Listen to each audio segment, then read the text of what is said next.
నువ్వు ఎటువంటి పరిస్థితుల్లో ఉన్నా, చచ్చిన వారిని వెంబడించిన పరిస్థితుల్లో ఉన్నా, లోకానికే మొదటి స్థానం ఇచ్చిన పరిస్థితుల్లో ఉండి నీవు నష్టపరుచుకుంటుంటున్నా, యేసయ్యను వెంబడిస్తే నాకు ఏమీ లేదు అని భయపడిపోయే పరిస్థితుల్లో నీవు ఉన్నా, యేసయ్య నిన్ను కోరుకుంటున్నాడు.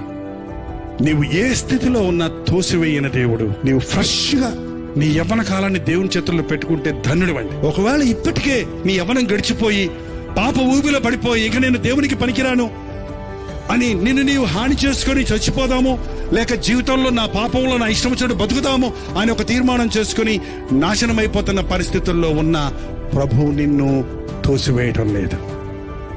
నా యొద్దకు వచ్చేవాడు నేనెంత మాత్రమో తోసివేయనన్న ప్రభువు. నీవు ఏ స్థితిలో ఉన్నా నిన్ను ఆయన ప్రేమిస్తున్నాడు, నిన్ను ఆయన చేరదీయడానికి సిద్ధంగా ఉన్నాడు.